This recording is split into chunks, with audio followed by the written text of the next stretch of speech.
Channel cook with ಸೃಜ್ನಿ. ನಾನಿವತ್ತು ನಿಮಗೆ ನನ್ನ ಶೈಲಿಯ ಗಾರ್ಲಿಕ್ ಚಿಕನ್ ತೋರಿಸ್ಕೊಡ್ತಾ ಇದ್ದೀನಿ. ಇದಕ್ಕೆ ಜಾಸ್ತಿ ಇಂಗ್ರೀಡಿಯೆಂಟ್ಸ್ ಏನು ಬೇಕಾಗಿಲ್ಲ, ತುಂಬ ಸಿಂಪಲ್ ಆದ ರೆಸಿಪಿ. ಸಾಮಾನ್ಯವಾಗಿ ನಾವು ಚಿಕನ್ ಅಂದರೆ ಧನಿಯಾ ಪುಡಿ ಜಾಸ್ತಿ ಯೂಸ್ ಮಾಡ್ತೀವಿ, ಆದರೆ ನಾನು ಧನಿಯಾ ಪುಡಿನೇ ಯೂಸ್ ಮಾಡದೆ ಚಿಕನ್ ರೆಸಿಪಿ ಮಾಡಿದ್ದೀನಿ. ಮತ್ತು ತಿನ್ನೋದಕ್ಕೂ ಅಷ್ಟೇ ತುಂಬಾ ಟೇಸ್ಟಿಯಾಗಿರುತ್ತೆ. ನಾನಿಲ್ಲಿ ಅರ್ಧ kg ಚಿಕನ್ ತಗೊಂಡು ಅದನ್ನು ತೊಳೆದಿಟ್ಕೊಂಡಿದ್ದೀನಿ.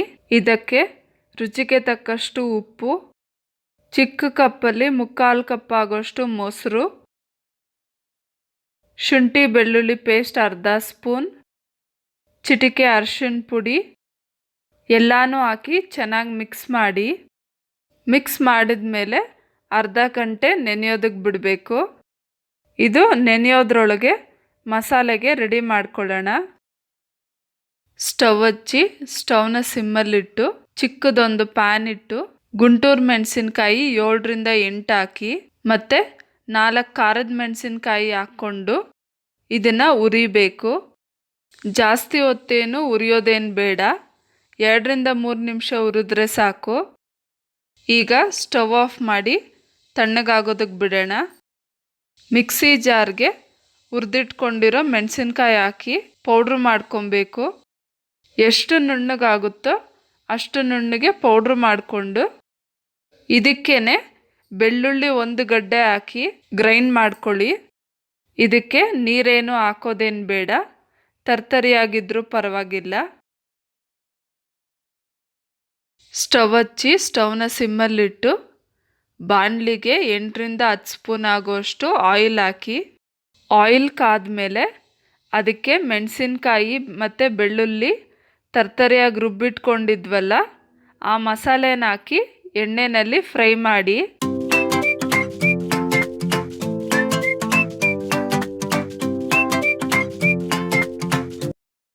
ಮಸಾಲೆ ಹಸಿ ವಾಸನೆ ಹೋದ್ಮೇಲೆ ನೆನೆಸಿಟ್ಕೊಂಡಿರೋ ಚಿಕನ್ ಹಾಕಿ ಮಿಕ್ಸ್ ಮಾಡ್ಕೊಳ್ಳಿ. ನಾವು ಮೊಸರಲ್ಲಿ ಚಿಕನ್ ನೆನೆಸಿರೋದ್ರಿಂದ ಚೆನ್ನಾಗಿ ಬೆಂದು ಚಿಕನ್ ಸಾಫ್ಟಾಗಿರುತ್ತೆ. ಚಿಕನ್ ಬೇಯೋದಕ್ಕೆ ಮಿಕ್ಸಿ ಜಾರ್ಗೆ ಸ್ವಲ್ಪನೇ ನೀರು ಹಾಕಿ ತೊಳೆದು ಹಾಕ್ಕೊಳ್ಳಿ.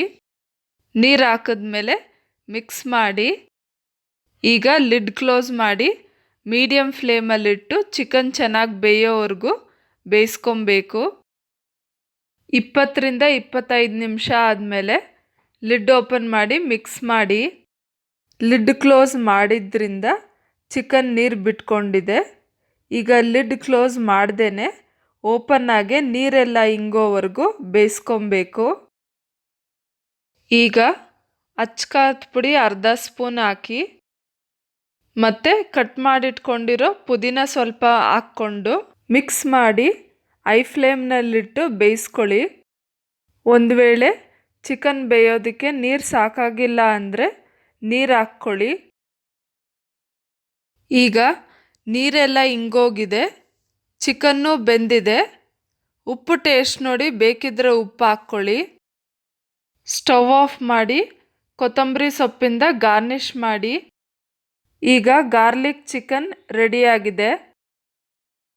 ಸೊ ನೋಡಿದ್ರಲ್ಲ ಫ್ರೆಂಡ್ಸ್, ಈ ವಿಡಿಯೋ ನಿಮ್ಗೆ ಇಷ್ಟ ಆಗಿದೆ ಅಂತ ಅನ್ಕೊಂತೀನಿ.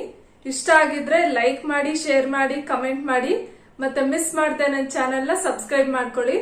ಮತ್ತೆ ನಾನು ಇನ್ನೊಂದು ವಿಡಿಯೋ ಜೊತೆ ನಿಮ್ಮ ಮುಂದೆ ಸಿಗ್ತೀನಿ. ಅಂಟಿಲ್ ದೆನ್ ಬಾಯ್.